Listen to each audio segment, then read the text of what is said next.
오늘 우리에게 주시는 하나님의 말씀 같이 읽도록 하겠습니다. 저희에게 주시는 하나님의 말씀은 사도행전 16장 6절에서 12절 말씀인데요. 제가 먼저 읽고 여러분이 읽고 함께 교독하도록 하겠습니다. 성령께서 아시아 지방의 말씀을 전하는 것을 막으셨기 때문에 바울과 그 일행은 부르기아와 갈라디아 지방을 거쳐 지방을 들어가려고 했습니다. 그러나 예수의 영이 허락하지 않으셨습니다. 그래서 그들은 무시아를 지나 드로아로 내려가게 됐습니다. 한밤중에 바울은 마게도니아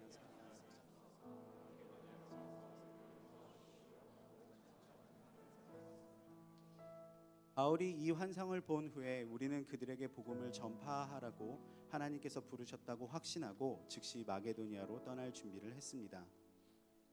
우리는 드로아에서 바다로 나와 배를 타고 서머드라베로 곧장 나아가 12절 같이 읽겠습니다. 그곳에서 우리는 로마의 식민지로서 마게도니아 지방에서 첫 번째 도시 빌립보에 들어갔습니다. 우리는 그곳에서 며칠을 머물렀습니다. 아멘. 바다를 건너라라는 제목으로 곽성환 목사님께서 설교를 해주시겠습니다. 올라오실 때 크신 박수로 환영하도록 하겠습니다.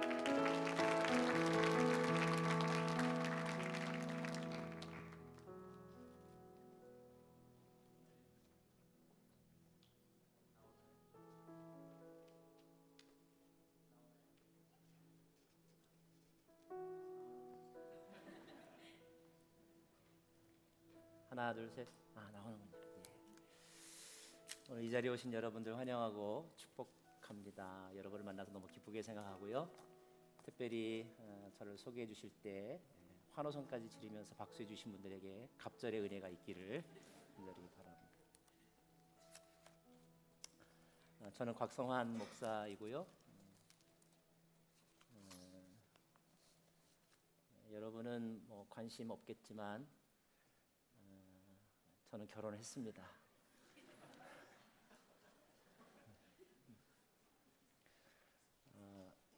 우리 청년부 예배에는 처음으로 오늘 말씀 전하게 되는데, 어디든지 이렇게 처음에 가면 그 첫인상이 있잖아요. 우리 사부 예배 이렇게 함께 찬양하고 예배하면서 받은 첫 느낌, 새롭게 느꼈던 것 가운데 하나는 이 공동체는 보통의 교회 청년들과는 달리 상대적으로 형제들이 많구나.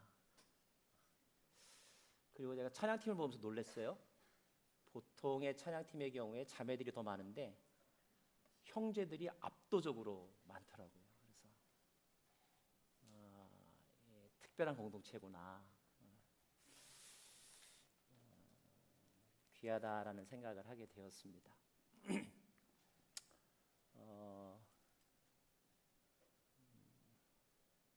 제 머리를 보고 혼란스러워 하실 수 있는데, 이 머리는 그 나이가 들어서가 아니라 패션입니다. 이렇게 말할 때 웃어줘야지 내가 안 어색하지, 그렇게 너무 심각하게 받아들이면 제가 이상해집니다.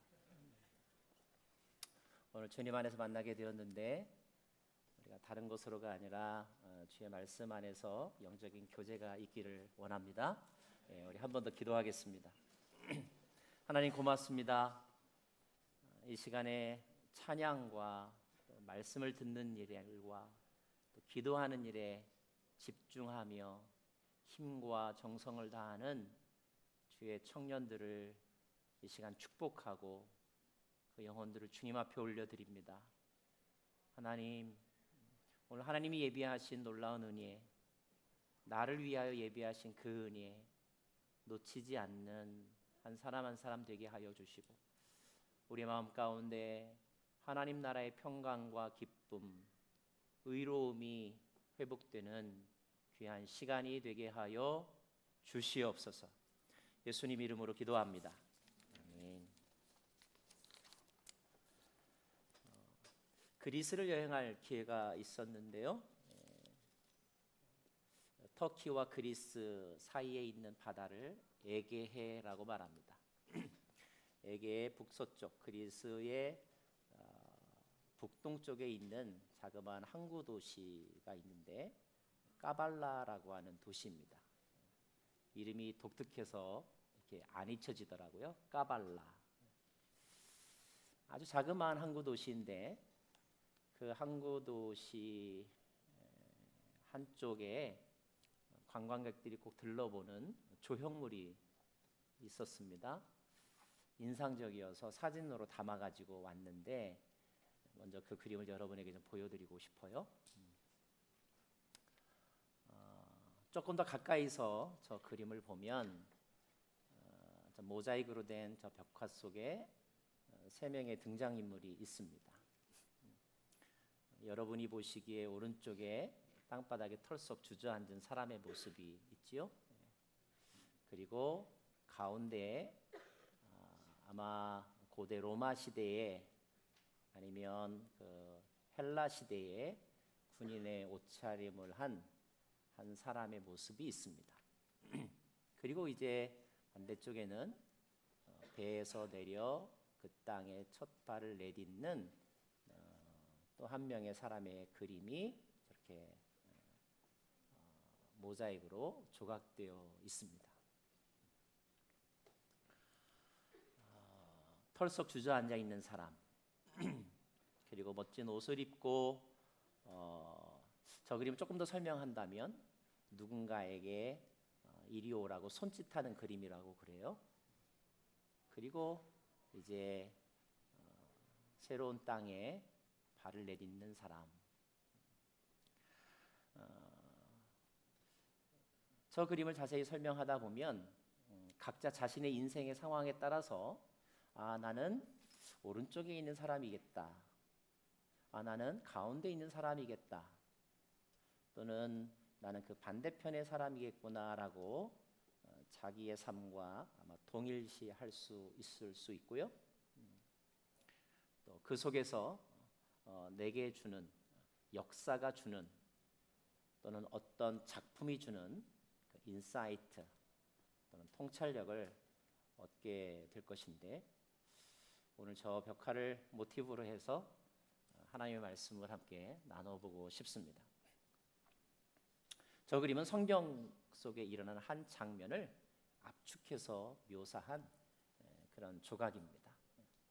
그리고 저 그림의 배경이 되는 말씀이 바로 오늘 저와 여러분이 함께 나눈 사도행전 16장의 말씀이에요.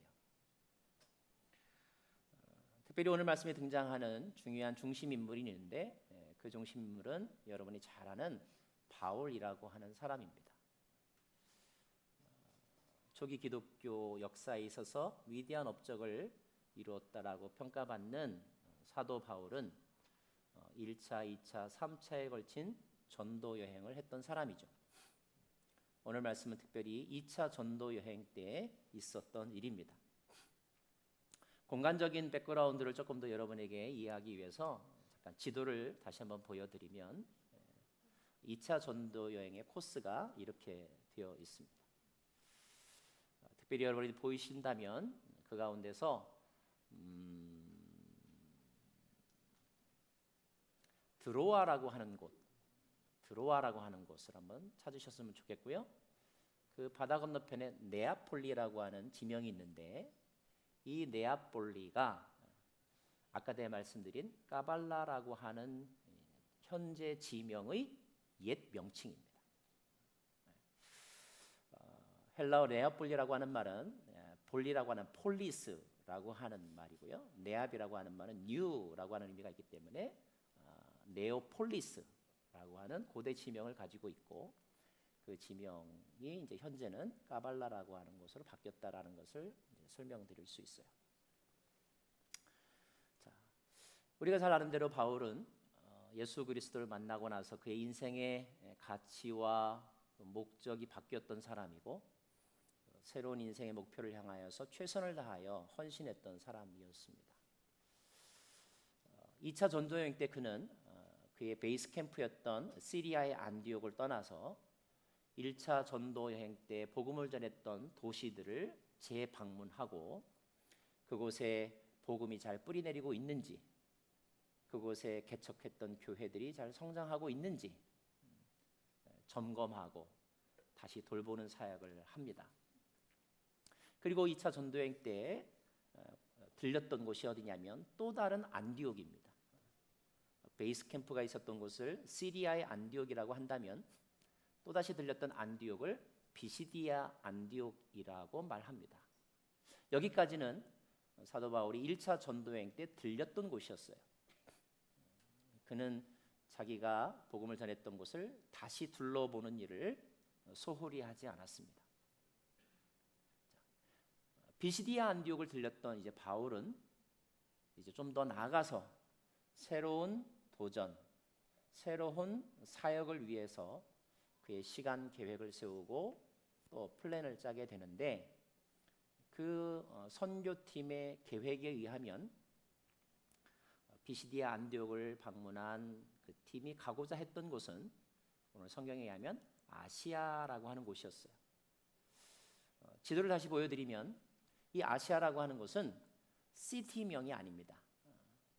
미국으로 치면 캘리포니아는 스테이트명이잖아요. 얼바인은 시티명이잖아요. 아시아라고 하는 것은 그 당시에 스테이트명입니다. 아시아라고 하는 지방을 가려고 했다 이런 뜻이에요. 그런데 아시아가 지역이라고 한다면 보통 넓은 영역을 포함하고 있지 않지 않습니까? 그 아시아를 다 돌아보겠다는 뜻이냐? 사실 그렇지 않고요. 우리가 보통 뭐 캘리포니아 간다라고 말하면 사람들이 굳이 그 다음을 묻지 않아도 아마 LA거나 샌프란을 가겠지 이렇게 생각하지 않겠어요? 왜냐하면 가장 대표적인 도시이니까. 그래서 바울이 아시아를 가려고 했다라고 하는 말 속에는 아시아의 대표적인 한 도시를 방문하려고 했다라는 뜻을 가지고 있습니다. 그러면 아시아의 가장 대표적인 도시가 어디일까요? 그것은 바로 에페소입니다. 에페소는 그 당시에 아시아라고 하는 그 스테이트의 캐피털 시티, 가장 큰 도시였기 때문에 바울은 아시아를 방문하고자 했던 것이죠. 왜 방문하려고 했는지는 아마 여러분이 충분히 짐작할 수 있었을 거예요. 자, 그 빅시티를 가서 그곳에서도 복음을 전하고 교회를 개척하고자 하는 일을 하려고 했던 바울. 1차 전도여행의 열매가 너무 풍성했었기 때문에 다시 2차 전도여행 때 자기가 복음을 전했던 곳을 방문했을 때 그곳이 어떻게 성장하고 얼마나 많은 열매가 있었다는 사실을 알았었기 때문에 바울은 열정, 흥분 그리고 도전적인 마음을 가지고 아시아를 가고자 했었을 것입니다. 그 내용을 설명해주고 있는 말씀이 오늘 읽지 않았지만 16장 4절과 5절에 보면 이렇게 기록되어 있어요. 제가 읽어드릴게요. 그들은 여러 도시들을 다니며 예루살렘의 사도들과 장로들이 결정한 규정을 신자들에게 전하며 지키게 했습니다. 이렇게 해서 교회들은 믿음 안에서도 굳건해지고 그 수가 날마다 늘어났습니다. 쉽게 말하면 모든 것이 잘 되고 있었고 잘 되고 있음을 확인했다는 말입니다. 어떤 일이 뜻하는 대로 잘 되게 되다 보면요, 그 사람에게서 자신도 모르게 다른 사람은 느끼는 묘한 기분이 있어요. 뭔지 아세요? 자신감이라는 게 있습니다. 요즘 쟤 잘 나가. 학교 성적도 뜻대로 잘 나오죠. 취직도 원하던 대로 잘 됐죠. 연봉은 생각보다 많이 받죠. 또 다른 이성들에게 인기도 많죠. 그러면요, 그런 사람에게서 느껴지는 이 카리스마 같은 게 있어요. 두려움 없음, 자유함, 뭐든지 할 수 있다고 하는 신념들. 아마 바울이 그런 감정이지 않았을까 그렇게 생각을 합니다. 하지만 인생을 살다 보면 모든 것이 다 이렇게 순탄할 때만 있는 것은 아닌 것 같아요. 오늘 말씀을 가만히 읽어보면 바울에게도 그런 때가 왔다는 사실을 우리가 알 수가 있습니다. 오늘 말씀에 보면 아시아를 가고자 했으나 가지 못했다라고 되어 있어요. 그리고 성경을 읽어보면 여러 지명들이 나옵니다. 여러분이 발음하기도 어려울 정도의 지명들이 나오는데 부르기아라고 하는 말도 나오고 길리기아라고 하는 말도 나오고 무시아라고 하는 일이 나오고 비두니아라고 하는 말이 나오고 그리고 마지막에 드로아라고 하는 지명이 나옵니다. 왜 이렇게 많은 지명들이 이렇게 서술되었을까요? 아시아로 가고자 했던 바울이 어떤 이유에서인지는 모르지만 그곳에 갈 수 없는 일이 발생하게 되었고 그것을 갈 수 없게 되자 바울과 그 선교팀은 그 대안을 찾았는데 그 대안으로 가고자 했던 곳, 거쳤던 곳이 바로 부르기아, 길리디아, 무시아, 비두니아 그리고 드로아라고 하는 곳까지 거치게 되었다. 이런 뜻입니다. 한마디로 말하면 어느 순간부터 되는 일이 없었다. 이런 뜻이에요. 모든 일이 계획된 대로 잘 되면 얼마나 좋겠습니까? 비즈니스를 딱 오픈했더니 막 대박이 나고 시험을 봤더니 최고 점수가 나오고 모처럼 자동차를 끌고 딱 나갔더니 푸른 신호등으로 쫙 펼쳐지고 그렇다면 너무너무 익사이팅 할 거예요.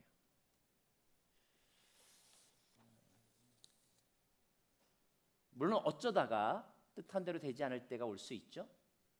그런데 뜻한 대로 되지 않는 일이 한 번, 두 번이 아니라 마치 머피의 법칙처럼 반복되어 일어날 때 이런 일을 겪게 되면 자기도 모르게 다른 사람이 느끼는 그 사람에게서 풍겨지는 느낌이 있어요. 뭔지 아세요? 위축되어 있고 소심해 보이고 자신감이 없고 사람의 눈빛을 똑바로 쳐다보지 못하고 자기의 생각만큼 잘 표현하지 못하는 그런 현상들이 그에게서 나타난다는 말입니다. 참 슬픈 것은요, 우리의 원수는 내가 어떤 감정, 특별히 부정적인 감정에 빠져 있을 때 두려움이라든지 분노라든지 원망이라든지 미움이라고 하는 감정에 빠져 있다는 사실을 귀신같이 안다는 거예요.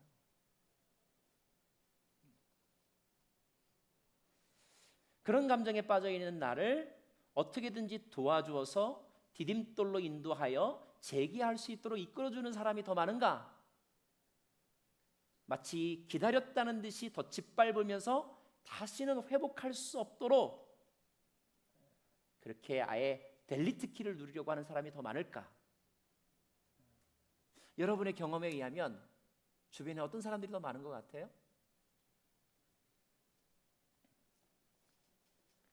자, 그런 일이 되풀이돼서 자기 자신에게 일어나게 되면 마음이 심각해지죠. 심각해진 감정은 나빠지죠. 낙심이 되죠. 화가 나죠. 사람들을 피하게 됩니다. 그리고 이런 생각을 하죠. 왜 안 될까? 왜 나에게 이런 일이 일어날까? 이런 질문들을 보통 하게 됩니다. 근데 그 대목에서 우리가 한 번쯤 스스로를 점검해야 될 필요가 있습니다. 뭐냐면 왜 이런 일이 나에게 일어날까? 이런 질문을 보통 사람들은 자기가 잘 될 때는 그런 질문 안 하더라고요.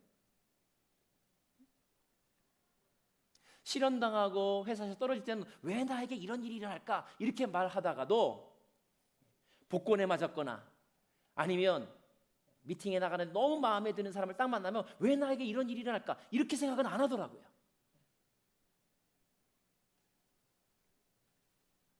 잘 될 때는 그것은 당연하다고 생각을 하고 안 되면 그것을 이상하게 생각하는 경향이 우리 안에 있는데 사실 엄밀하게 말하면요. 우리는 오히려 내 삶에서 무엇인가가 잘 풀릴 때 이거 이상한데? 이렇게 질문해야 되고요. 내 삶에서 어떤 일들이 잘 풀리지 않고 꼬이게 될 때 그것을 당연하게 생각해야 합니다. 왜 그런지 아세요? 영적으로 가만히 보면 인간은 본질적으로 죄인이고 본질적으로 한계가 있고 무능력한 존재이기 때문에 사실은 실패하는 거, 사실은 넘어지는 거 이것이 자연스러운 일이라는 거예요. 오히려 더.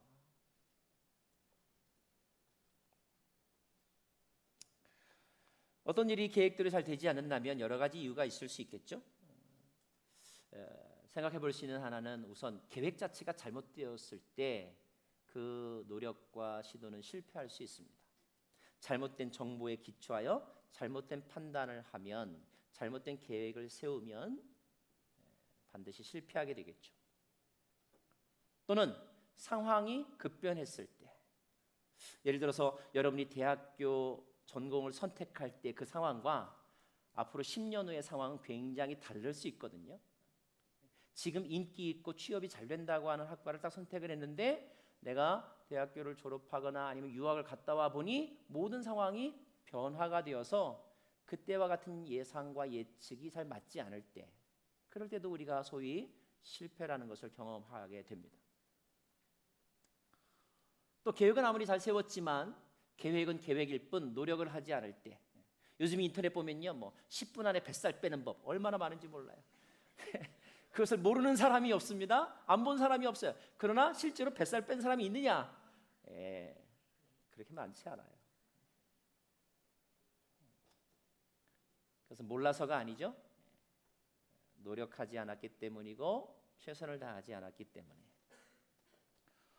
또 어떤 경우에는 열심히 노력을 했지만 그러나 외부의 어떤 장애물들 또는 외부의 어떤 공격들이 내가 감당할 수 없을 만큼 불가항력적으로 임하게 될 때 결국 우리는 또 뜻한 바를 이루지 못할 수도 있습니다.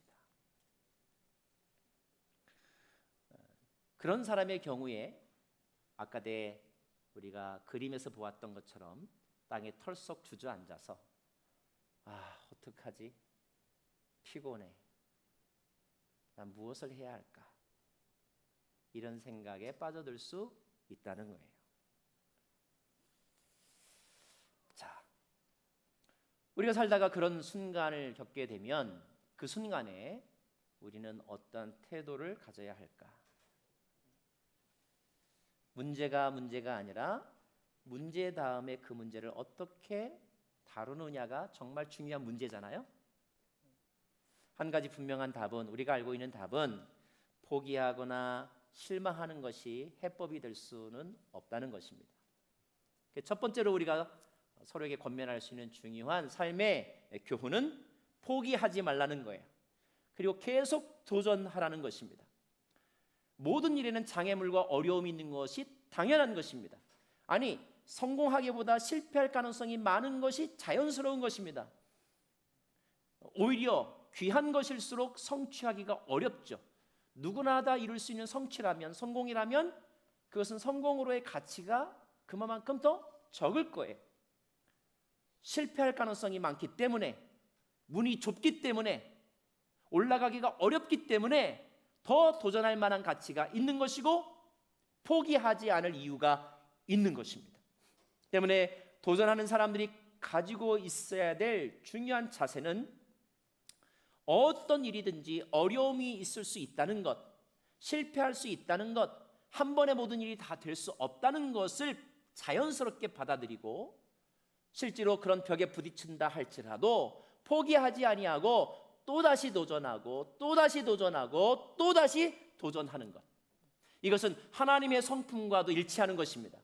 하나님의 성품 가운데 하나님이 가지고 있는 창의성도 있지만 또 하나 우리가 배워야 될 우리 안에 주신 하나님의 DNA 가운데 하나는 무엇이냐면 포기하지 않는 열정, 집념. 하나님이 그것을 우리가 내팽겨치기를 원치 않으신다는 거예요.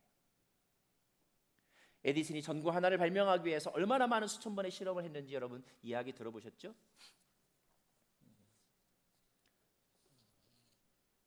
쉽게 이루어지는 일은 일어날 수 없는 것입니다. 값진 것일수록 실패의 경험을 할 수 있는 가능성이 훨씬 더 많습니다. 특별히 사람과 관련된 일은 더 그런 것 같아요. 사람을 양육하는 일, 자녀를 기르는 일, 어떤 사람을 온전한 사람으로 변화시키는 일, 이런 일들은 너무 많은 시간과 노력과 그리고 실수와 실패의 경험을 거쳐야만 하는 것입니다. 여러분의 부모님은 그런 일들을 겪으면서도 여러분을 포기하지 않았기 때문에 여러분을 유학을 보내고 오늘도 뒷바라지 하려고 노력하고 있는 거예요. 우리는 그런 열정과 사랑을 배워야 할 것이고 그런 태도를 우리도 가져야 할 것입니다. 성경 말씀에 이런 말씀이 있어요. 갈라디아서 6장 9절 말씀 한번 같이 읽어볼까요? 갈라디아 6장 9절 말씀 시작. 선한 일을 하다가 낙심하지 맙시다. 포기하지 않으면 때가 이르면 거두게 될 것입니다. 열매는 기도와 기다림 속에 이루어진다는 것입니다. 그러나 또 한 가지 기억해야 될 것이 있어요. 그래 무조건 포기하지 아니하고 도전하면 되는 것인가? 물론 그럴 수도 있지만요. 그러나 여러분 어떤 경우에는 계속 도전하면 도전할수록 그 시간이 낭비일 때도 있습니다. 아니 오히려 빨리 포기하고 뭔가를 바꾸는 것이 더 지혜로울 때가 또 있다는 거예요.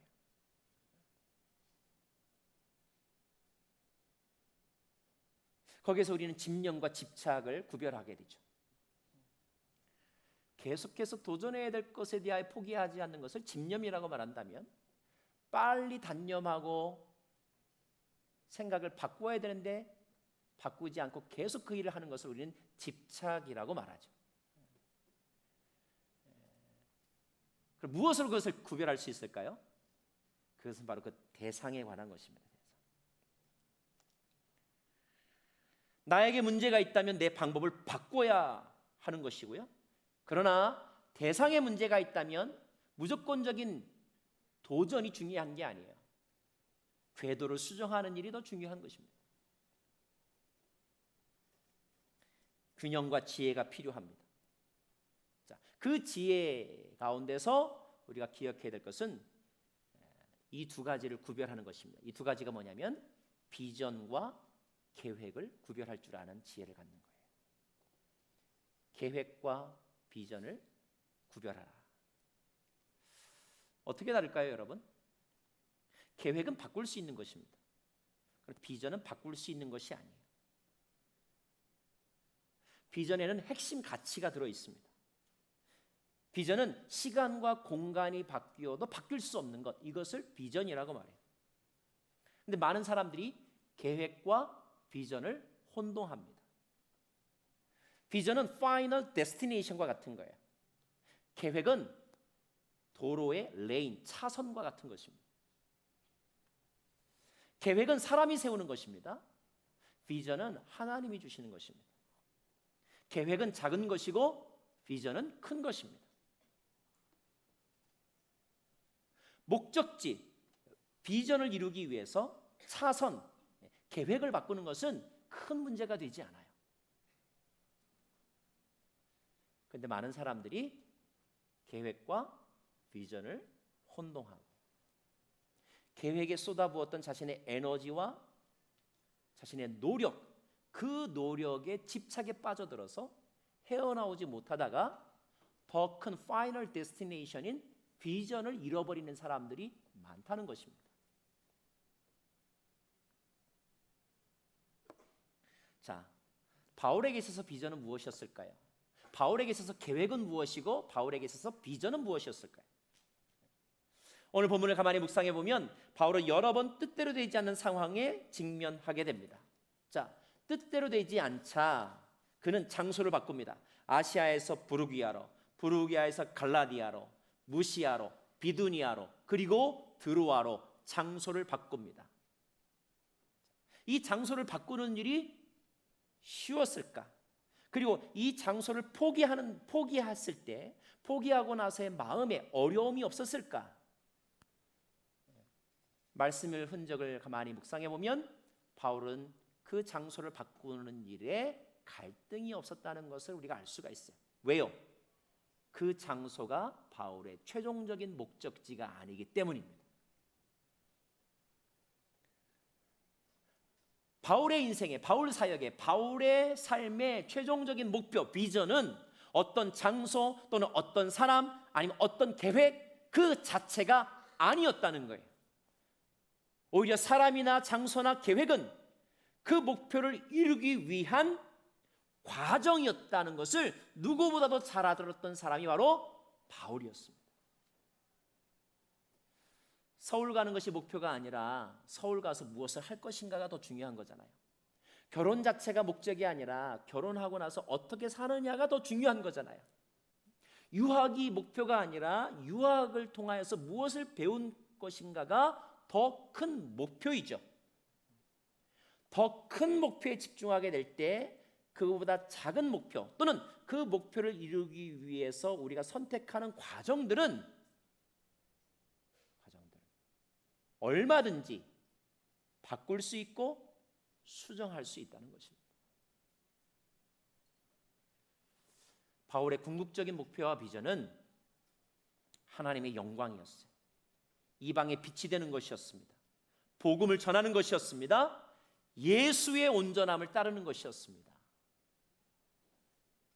사랑하는 여러분, 저는 저와 여러분의 인생에 참된 목표가 무엇이냐고 물었을 때 그 참된 목표가 궁극적인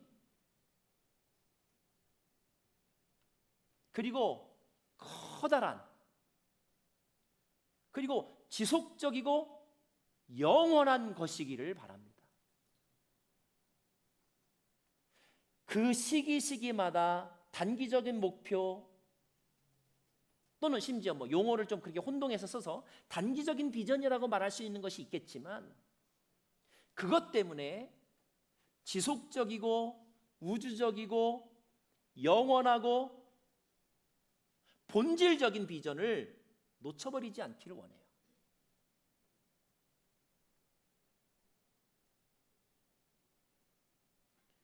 이것을 구별할 줄 알면 계획을 바꾸는 것에 대해서 창피하다고 생각하거나 계획대로 되지 않은 것에 대해서 자존심 상해하거나 그것을 숨기려고 하거나 그것 때문에 사람들과 만나는 것을 회피하려고 하지 않을 수 있다는 것입니다. 나의 계획에 대해서 누군가가 반대할 때 또는 그것이 뜻대로 되지 않을 때 그것 때문에 누군가를 미워하거나 그것 때문에 자기의 존재 가치조차 무시해버리는 어리석은 선택은 하지 않는다는 거예요. 과거지향적인 사람의 특징이 뭐냐 하면 내가 이루지 못했던 것에 대하여 계속 반복하여 집착에 빠져듭니다. 그리고 그때 그랬었어야 됐는데 이렇게 후회를 반복합니다. 저는요 특별히 어떤 긴장된 대화를 딱 하고 나면요 집에 가서 잠을 못 자요. 집에 가서 누워 있으면 자꾸 생각이 나. 그때 이렇게 되받아 쳤어야 되는데. 그때 이런 말을 했었어야 되는데. 시간은 흘렀지만 저의 생각은 바로 그 사건 그 시점에서 벗어나지 못하고 있고 그때 내가 가지고 있었던 것을 제대로 표현하지 못했던 거 내가 하고자 했던 대로 하지 못했던 그것에 대하여서 그 죄책감 자책감으로부터 벗어나지 못하고 그 생각 때문에 나의 현재의 수면을 스스로 망치고 있는 것입니다. 하룻밤 잠 못 자는 거면 괜찮을 수 있어요. 그런데 어떤 사람은요 아직도 10년 전의 사건 때문에 오늘 다른 사람을 건강하게 만나지 못하고 오늘 건강한 계획을 세우지 못하고 오늘 건강한 도전을 하지 못하는 사람들이 있다는 거예요. 스스로 자책하고 후회만 합니까? 원망의 대상을 찾죠. 그 대상이 부모일 수도 있고요. 아니면 나에게 상처를 주었던 어떤 사람일 수 있어요. 그에 대한 증오심과 그리고 비난의 목소리로 현재의 시간을 보내고 있는 것입니다. 얼마나 안타깝고 에너지가 아까운지 모르겠어요. 정도의 차이가 있을 뿐 많은 사람들에게서 나타나는 일반적인 현상입니다. 여러분 스스로는 어떻게 자신의 마음과 또 생각을 매니지하고 있는지 한번 점검해 보았으면 좋겠어요.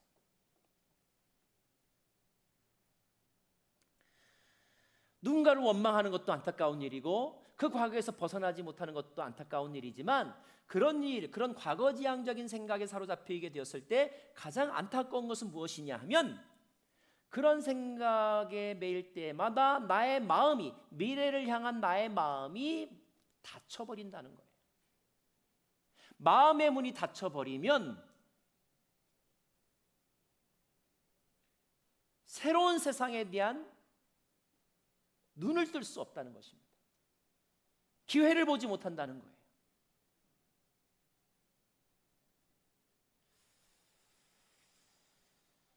구절 말씀을 같이 한번 읽어볼까요, 여러분? 구절 말씀.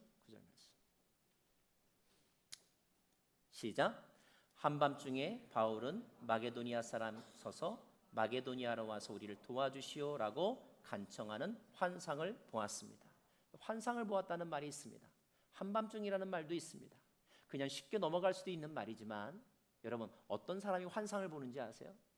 환상을 보려면요, 볼 수 있는 눈이 있는 사람이 환상을 보는 것입니다.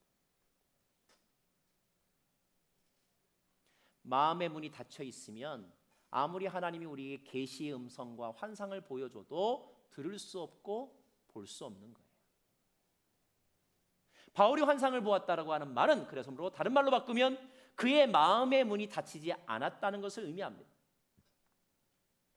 그의 마음의 문이 닫히지 않았다고 하는 것은 비록 길은 막혔지만, 비두니아로 가는 길은 막혔지만, 아시아로 가고자 했던 길은 막혔지만 그의 마음의 길은 막히지 않았다는 것이고 하늘을 향한 길은 막히지 않았다는 것을 의미하는 거예요. 저는 이 시간에 여러분에게 정말로 축복하고 권면하고 싶습니다. 사랑하는 여러분, 여러분의 마음의 문을 활짝 여시기 바랍니다. 하늘의 문을 활짝 여시기 바랍니다. 다른 사람을 향한 문을 여시기 바랍니다.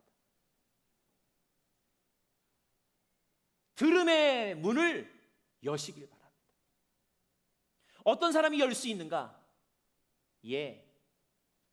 내가 이루지 못했던 것, 하지 못한 것에 대한 연민과 집착과 후회와 원망을 놓아야만 마음의 문이 열리는 거예요.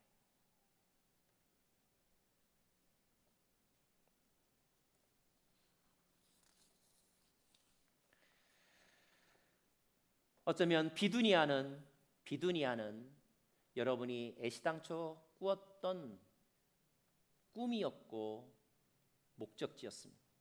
드로아는 그것이 실패하여 어쩔 수 없이 지금 와 있는 곳이기도 합니다. 드로아의 털속 주저앉아 버린 바울. 오늘 그와 같은 심정, 그와 같은 상황인 분이 분명히 있을 거예요. 그러나 그 드로아의 털속 주저앉은 여러분에게 오늘 말씀은 우리에게 가르쳐주고 있는데, 내가 너에게 새로운 환상을 보여주기를 원한다. 그런데 나는 네가 마음의 문을 닫지 않기를 원한다.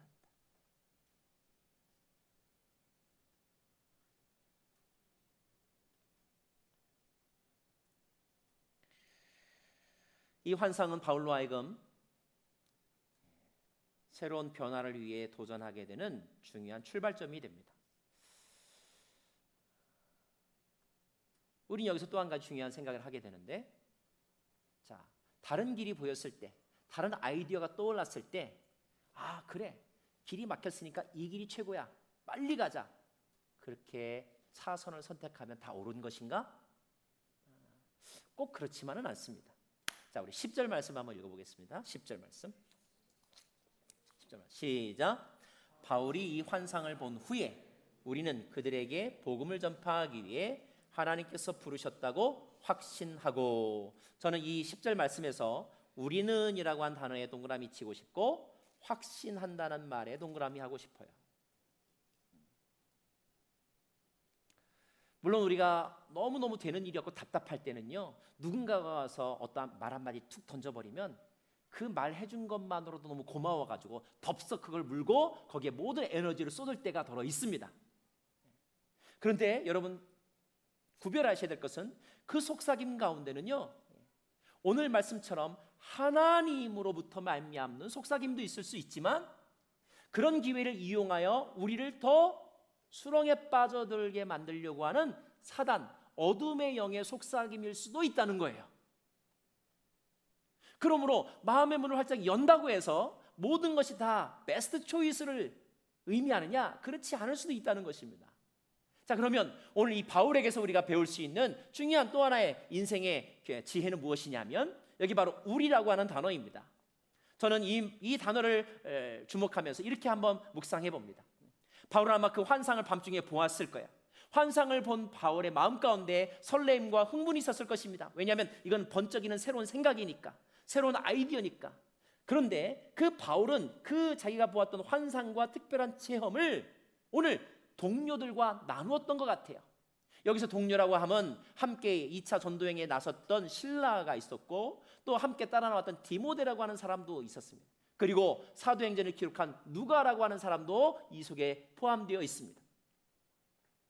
최소한 4명의 사람들이 바울이 보았던 이 경험을 가지고 함께 공유했다는 거예요. 아마 바울이 이렇게 말했겠죠? 내가 이런 환상을 보았어. 당신은 그게 무슨 뜻이라고 생각해? 마게도니아 사람이 나를 이렇게 오라고 부르는데 그게 정말로 하나님의 뜻일까? 아니면 내가 이루지 못한 내 꿈에 의한 어떤 무의식적인 현상일까? 환청일까? 이렇게 나눌 수 있지 않았을까? 그리고 그 길이 어떤 의미인지, 정말로 그들이 그 환상대로 가는 것이 옳은 것인지에 대하여서 함께 고민하고 기도하지 않았을까? 사랑하는 여러분, 하다 안 돼서 가는 곳이 신학교면 안 되는 거죠. 네?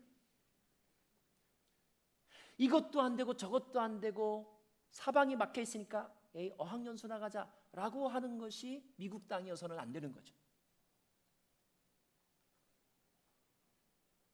물론 내가 가난하고 절박하고 무기력함을 느낄 때 그때 우리는 비로소 듣는 마음이 생깁니다. 겸손해지죠.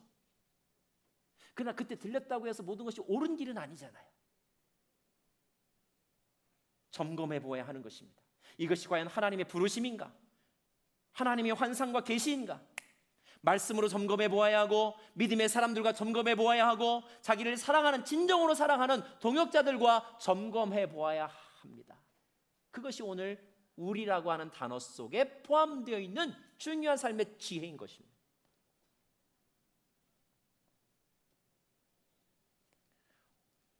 What is most important? 무엇이 가장 중요한가? Where this idea come from? 이 생각이 도대체 어디로부터 왔는가? What must be done first? 우선적으로 해야 될 일은 무엇인가?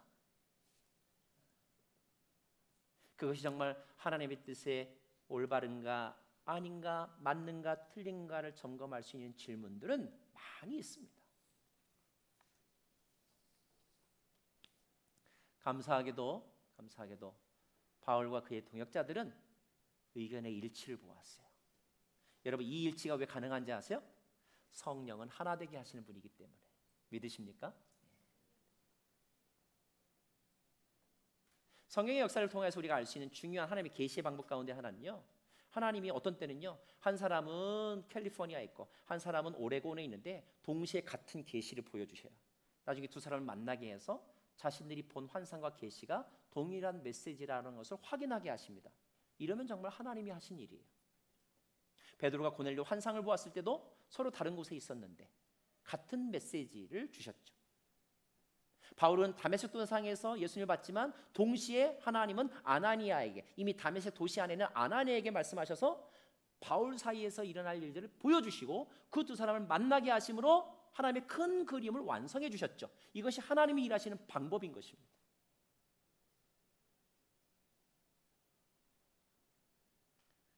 자, 선교팀들이 동일한 결론에 이르게 되었습니다. 이거는 하나님의 부르심이다. 하나님이 우리를 막으신 이유가 바로 여기에 있었구나. 하나님의 계획은 우리와 다른데 그 계획을 우리에게 보여주셨구나. 우리가 그 환상과 음성에 동의하고 그것을 감사함으로 받게 되었을 때 그로부터 놀라운 에너지가 나오게 되는 것입니다. 저는 이런 동역자가 여러분 주변에 있기를 원합니다. 가정 안에서 이런 동역자가 발견되기를 원하고 여러분의 친구 관계 속에, 특별히 기도의 친구들 속에 이렇게 함께 나의 인생의 고민에 대하여 내 인생의 진로에 대하여 함께 기도해주고 함께 음성을 들을 수 있고 함께 참여해 줄 수 있는 사람들, 그런 사람들 만나기를 예수의 이름으로 축원합니다. 어쩌면 이 시대의 젊은이들에게 필요한 것은 직업에 대한 정보가 아니에요. 그 직업이 하나님이 주신 것인가에 대한 확신이 필요하죠.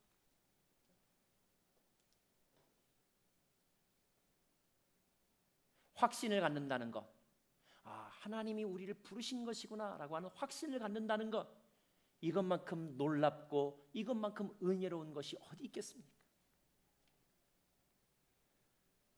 후천성 믿음 결핍증의 세대. 정보는 너무너무 많아지는데 역설적으로 많아진 정보만큼 불확실함이 높아진 시대. 그래서 심지어 어떤 사람은요, 옳고 그른 건 둘째치고 확신 있는 태도를 가졌다는 것만으로도 너무 멋있어 보여가지고 따라가더라고요. 이 시대의 불안은 바로 믿음 없음입니다. 자, 오늘 선교팀을 통해서 배워야 될, 가져야 될 믿음 하나가 뭔지 아세요, 여러분?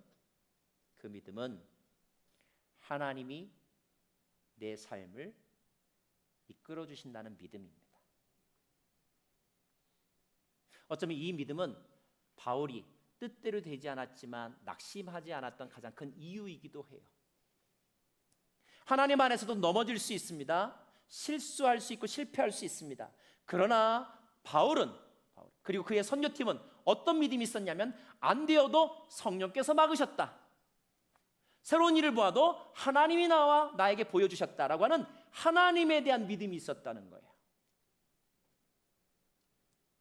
이 하나님의 믿음 안에서 하나님과의 동행하심 가운데서 일어나는 크고 작은 일들, 기분 좋은 일들, 기분 나쁜 일들, 형통한 일들, 아니면 막히는 일들, 그런 일들은 하나님이 나와 함께 하심에 대한 믿음이 더 크기 때문에 바울을 요동하지 않았고 포기하지 않게 만들었다는 것입니다.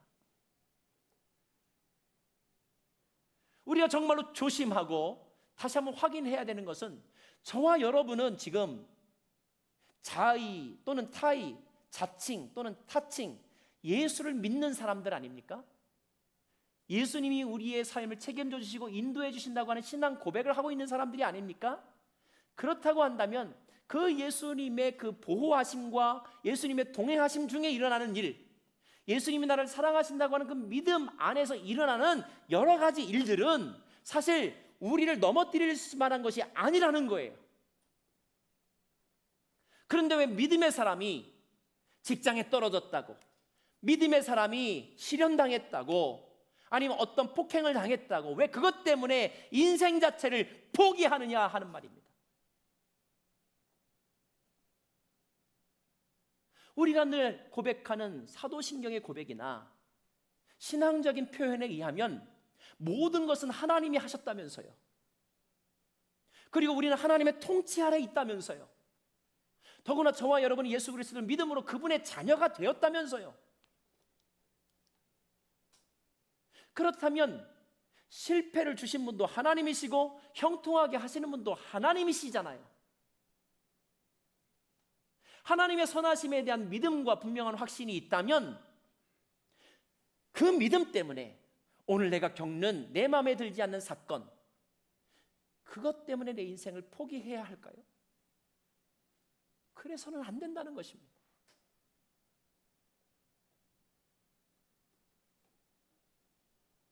사무엘상 2장 9절 말씀 같이 한번 읽겠습니다. 사무엘상 2장 9절 말씀. 시작. 여호와께서 성도들의 발걸음을 지켜주시고 사악한 사람들을 어둠 속에서 잠잠케 하실 것입니다.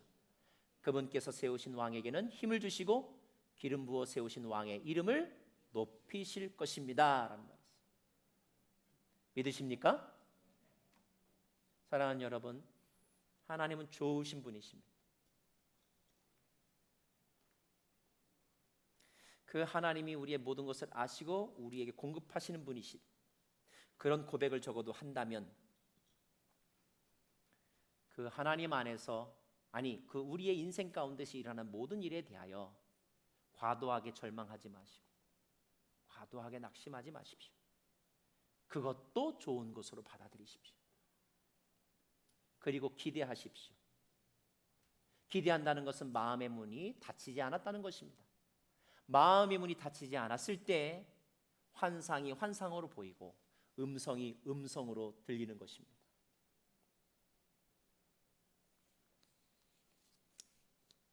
자, 가야겠다고 마음을 먹었을 때 바울의 마음은 어땠을까요? 부담스러웠을까요? 아니면 꽝 대신 닭이야 어쩔 수 없이 나섰을까요? 이런 말이 있어요.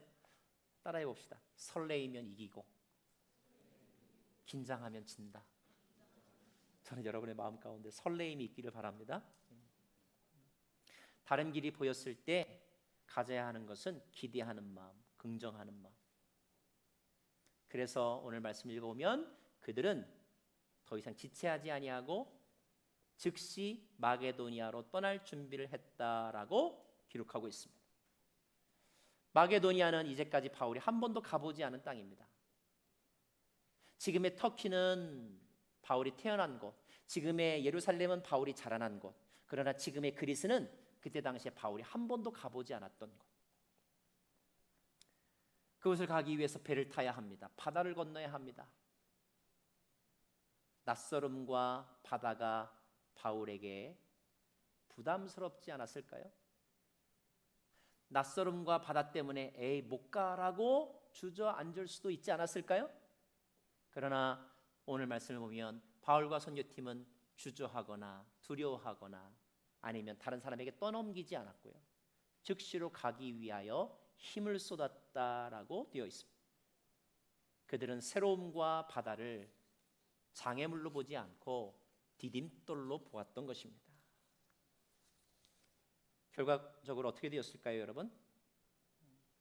바울이 원래 가려고 했던 곳은 아시아였어요. 아시아는 지금의 터키의 남서부 지방입니다. 그러나 어찌어찌하여서 그가 결국 드로아에 왔으면 드로아의 환상을 보고 그 환상을 하나님이 주신 것이라고 받아들였을 때, 그리고 그 환상의 인도함에 순종하여 바다를 건넜을 때 바울과 함께 복음이 또 그 땅까지 퍼져가게 되었는데, 엄밀하게 말하면 이제까지 복음을 전했던 아시아는 터키는 아시아 대륙에 속하는 것이고요, 마게도니아는 유럽 대륙에 속하는 곳입니다. 그래서 오늘 사도행전 16장의 이 사건은 복음이 아시아 대륙을 넘어 유럽 땅으로 전진하게 되는 중요한 터닝 포인트가 되는 사건입니다. 저는 여기서 한 가지 중요한 사실 또 하나를 깨닫습니다.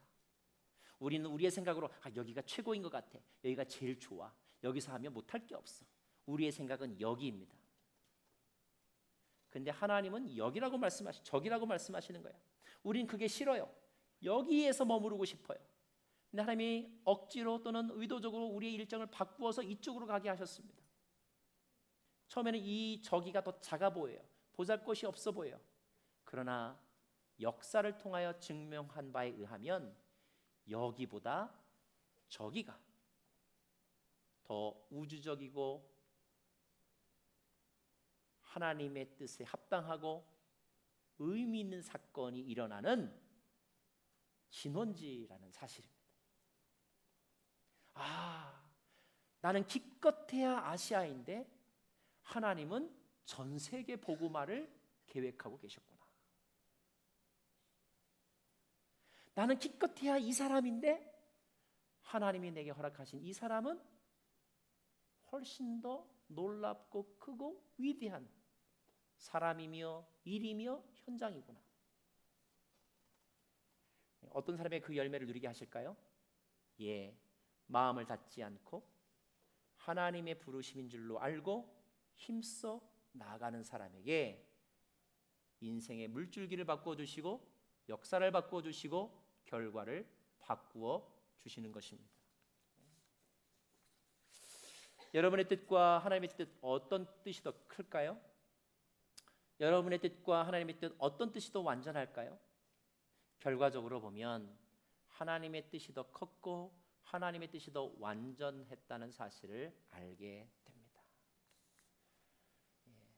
비극은 뭐냐면 이론적으로는 이것을 아는데 막상 내가 이 일을 닥치면 나는 거기서 헤어나오지를 못한다는 거예요. 그래서 우리 주변에는 내가 보지 못하는 것을 옆에서 함께 보고 조언해주는 좋은 친구가 필요한 것이고, 선생이 필요한 것이고, 멘토가 필요한 것입니다. 여러분, 그래서 기도하세요.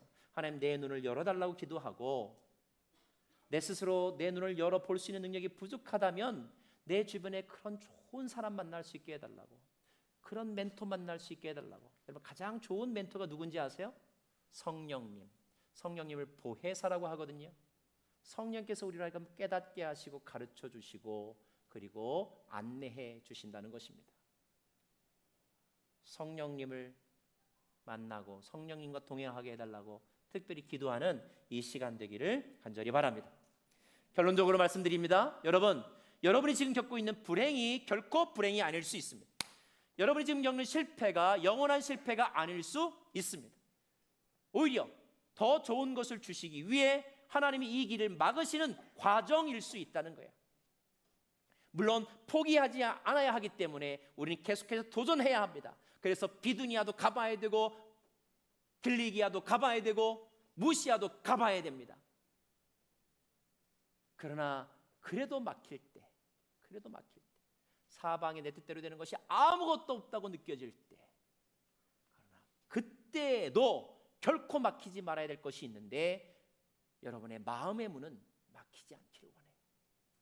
마음의 문이 막히지 않을 수 있는 가장 중요한 이유는 우리는 이미 하나님 안에, 하나님의 통치 아래, 하나님을 믿는 믿음 안의 사람이기 때문입니다. 하나님이 하셨다는 믿음, 그 하나님은 선하시다고 하는 믿음이 내 안에서 워킹하고 있기 때문에 그런 거예요. 그러므로 안 좋은 일도 나에게 좋은 것이고 좋은 일도 나에게 좋은 것입니다. 기대하십시오. 들어와 있는 여러분에게 하나님이 환상과 계시를 들려주실 것입니다. 그 환상을 보고 오늘 여러분 그 반대편의 사람처럼 바다에서 발을 내디뎌 새로운 땅으로 발을 뻗쳐 가십시오. 아마 어쩌면 여러분이 원래 생각했던 것보다 더 놀라운 일들이, 더 의미 있는 일들이, 그리고 하나님의 나라를 위한 일들이 비로소 시작이 될 것입니다. 끝까지 주님과 동행하는 저와 여러분 되기를 간절히 바랍니다. 함께 찬양하고 싶습니다. 오늘 말씀 생각하면서 찬양하길 원하는데, 이 찬양의 가사는 늘 우리와 함께 하시고 동행하시는 하나님의 모습을 우리에게 가르쳐 주죠. 나의 가는 길 주님 인도하시니. 우리 찬양 같이 한번 고백하겠습니다.